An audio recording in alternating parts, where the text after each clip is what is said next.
Fala galera da Biotrend, professor Jorge Lucena aqui no comando, em mais um Conhecimento e Sem Limites com ele, JL, o verdadeiro e único, onde você vê obstáculos, onde você vê dificuldades, nós da Biotrend vemos oportunidades, tá bom? Então, vamos lá então, vamos aqui fazer um resumo, conforme prometido, sobre monitoramento cardíaco. Depois a gente faz sobre eletrocardiograma e assim a gente vai fazendo, tá bom? Então hoje, terça-feira, 5 de abril, exatamente ao meio-dia e 15 minutos, tá bom? Meio-dia e 15 minutos. Vamos então aqui, eu tô parado aqui, eu parei um pouquinho pra gente poder gravar isso aí, né? Porque não vou ter tempo para poder fazer em outro momento, tá bom? Parei aqui para fazer exatamente isso aí. Vamos lá então? Bem, primeiramente, vamos lembrar que monitoramento nada mais é do que um procedimento evasivo, na qual você coloca eletrodos no paciente para serem capturados hemodinamicamente, através da circulação aí, o multiparâmetro, ou seja, os sinais vitais de um paciente, ok? Então a primeira coisa no monitoramento é você pegar e utilizar 5 eletrodos. Esses 5 eletrodos, você vai pegar 2 e vai colocar no segundo espaço intercostal, ou seja, entre as costelas, abaixo da clavícula, segundo espaço, tá? Esses 2 eletrodos aqui são chamados de supramamários, ou seja, acima da mama, tá?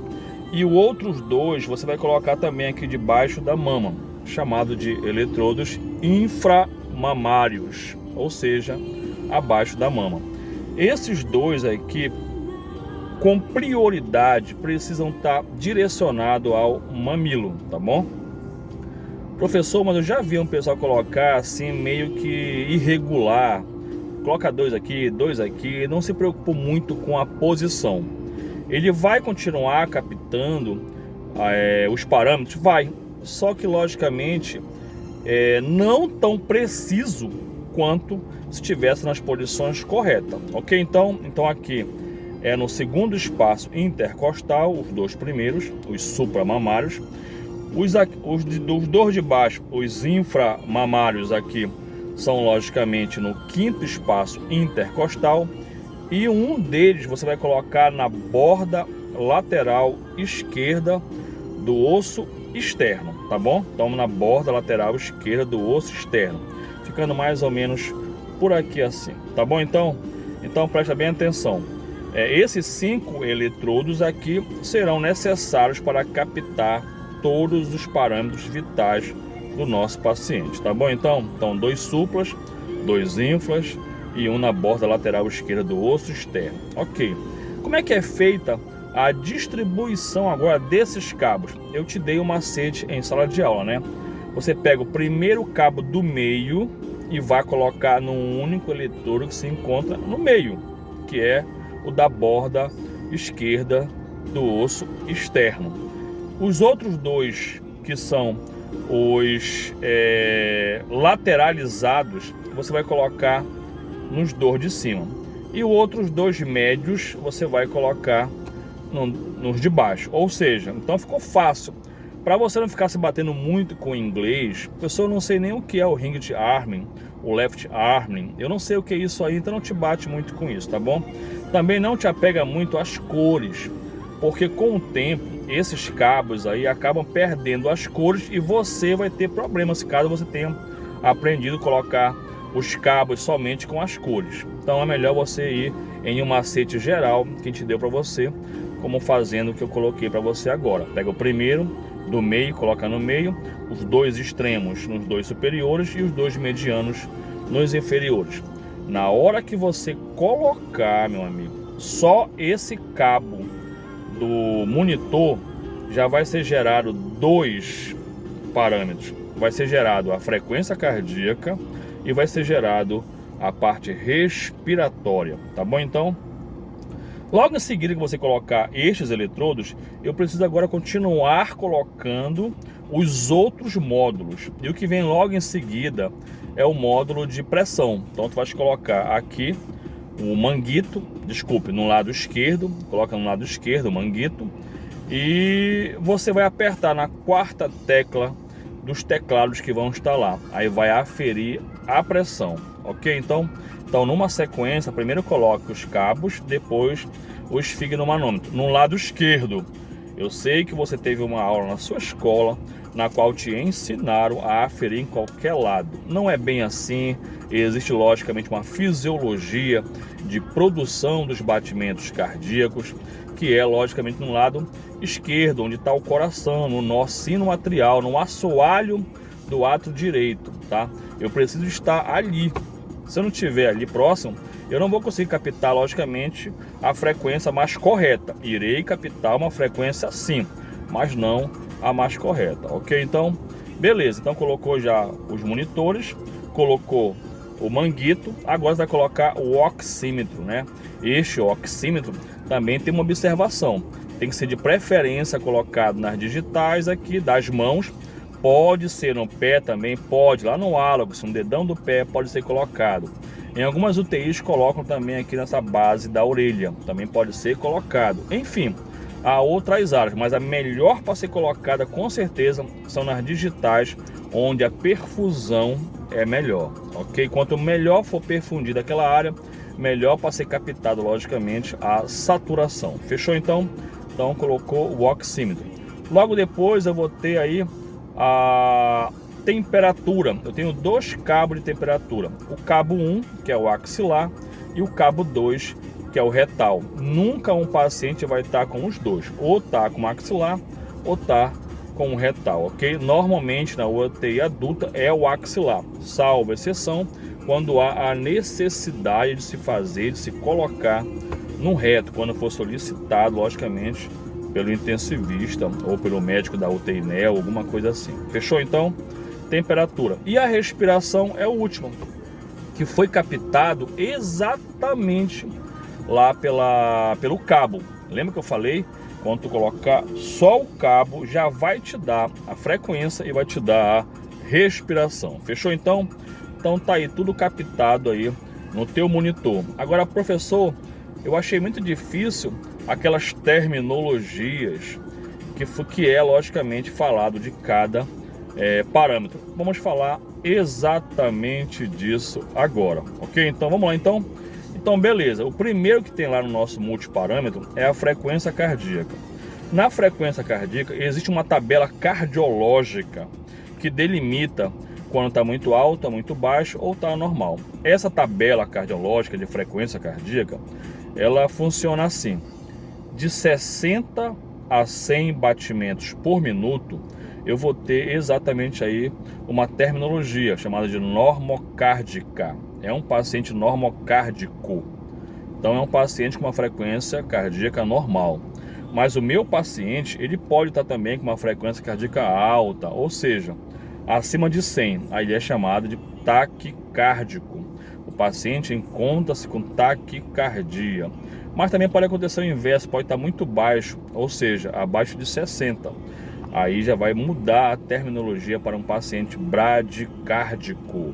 Um paciente encontra-se com bradicardia. Então, nesse primeiro parâmetro da frequência cardíaca, eu vou ter normocárdico, tá entre 60 e 100. Eu vou ter o taquicárdico, que vai estar acima de 100. E eu vou ter o bradicárdico, logicamente, abaixo de 60, ok? Beleza, essa é a frequência cardíaca. Bora continuar descendo na sequência que está lá no meu multiparâmetro. Logo de baixo vem então a pressão arterial. E na pressão arterial eu também tenho lá as terminologias da pressão arterial. Se essa pressão arterial estiver em um patamar de normalidade, é chamado de normotenso. Se estiver acima do patamar de normalidade, eu vou ter a hipertensão. E se estiver abaixo do patamar de normalidade, eu vou ter uma hipotensão. Então são três terminologias: normotenso, hipertenso e hipotenso. Mas espera aí, professor, o senhor chegou a nos explicar o que vem a ser uma pressão convergente e uma pressão divergente. A pressão convergente é aquela onde a máxima está próxima da mínima E essa proximidade tem que ser no mínimo de uma variação de 3 milímetros de mercúrio, ok? Espera aí, professor, então a convergente, a pressão sistólica está próxima da diastólica, com uma diferença de no máximo 3 milímetros de mercúrio, ok? Acima disso, quando você diminuiu a máxima da mínima e deu logicamente acima de 3 milímetros de mercúrio, deu 4, 5, 6, já não é mais convergente, é divergente. Então pressão convergente são pressões próximas, pressões divergentes são pressões distantes, tá? Eu sempre coloco em sala de aula uma coisa: qual a mais grave entre uma pressão muito colada e uma pressão bem distante? Com certeza é a pressão muito próxima uma da outra, onde de repente um complexo pode colar no outro e até ocasionar uma fibrilação neste paciente, ok? Então, detalhe, nesse mesmo patamar de pressão arterial, eu vou ter lá, entre a máxima e a mínima, o que eu chamo de PAN. O que quer dizer PAN? Pressão arterial média. Essa PAN aí tem uma fórmula para calcular essa PAN. E qual é a forma para calcular essa PAN? É PAN, dois pontos, paz, sinal de mais, abre um parêntese e coloque lá PAD vezes 2, fecha parênteses e divide toda essa equação por 3. Essa é a fórmula da PAN, da pressão arterial média. Então falei para você agora aí todo o módulo da PAN, ok? Da pressão arterial. Descendo aí eu vou ter a saturação, como nós falamos, que é captada através do oxímetro. A saturação, ela vai me levar a algumas terminologias, inclusive a definição de saturação. O que vem a ser saturação? Saturação é o nível de oxigênio presente no sangue, tá? Saturação é o nível de O2 presente na circulação sanguínea. Mas espera aí, de repente, por algum motivo, essa saturação começou a descer, começou a cair. Como se chama essa saturação caindo, mas que o paciente não esteja ainda com cianose, ou seja, cianótico? É chamado de dessaturação. Então, o que é a dessaturação? É a queda da saturação. Ela está abaixo de 95, mas ainda não está levando o paciente a uma cianose, ok? Ok, e o que é cianose? É o escurecimento, o arroxeamento, o azulamento das extremidades digitais, labiais e faciais, tá? Essas três áreas ficaram cianóticas, algo está muito errado nesse paciente, tá bom? Então, eu me esqueci de falar uma coisinha, mas lá quando você vai colocar o oxímetro, não esqueça de uma coisa, de preferência colocar o oxímetro em dedos que logicamente não estejam com esmalte. Caso estejam, é bom escolher qualquer dedo, tirar o esmalte e colocar logicamente o oxímetro, para que seja captada uma saturação mais precisa, ok? Logo abaixo da saturação vem a temperatura. Aí a temperatura, como eu falei, tem temperatura 1 e temperatura 2. Temperatura axilar e a temperatura retal. Vai me gerar 5 terminologias. E eu coloquei para você as 5 em um crescimento ascendente. Começando lá de baixo, por exemplo, eu vou ter a hipotermia, a normotermia, aí eu vou ter a hipertermia, a pirexia e a hiperpirexia. Professor, é melhor repetir novamente isso aí. Vamos lá então, lá de baixo, hipotermia, beleza? Normotermia, hipertermia, pirexia e a hiperpirexia. As terminologias febril e febrículo não são muito utilizadas, ok? Já na clínica médica, nos andares aí, na clínica cirúrgica, é utilizado o afebril e o febrículo, ok? Descendo um pouco mais, você vai ter aí terminando a respiração, que foi captada, volto a falar, só pelo cabo da frequência cardíaca. Mas espera aí, pessoal, essa respiração também tem terminologia? 3, eupneico, bradipneico e taquipneico. Ah, tá, então é tudo isso aí, exatamente isso. Bem, eu dei uma discriminação total do multiparâmetro. Agora eu vou fazer aquela base que eu te dei no final, para poder entender por que eu coloquei o manguito aqui, por que eu coloquei os eletrodos no membro, porque eu coloquei no superior, inferior. Presta bem atenção agora. A divisão do corpo humano ajuda muito nessa hora. Existe para nós o que nós chamamos de descrição, posição anatômica. Vou repetir para você agora. O que vem a ser a posição anatômica?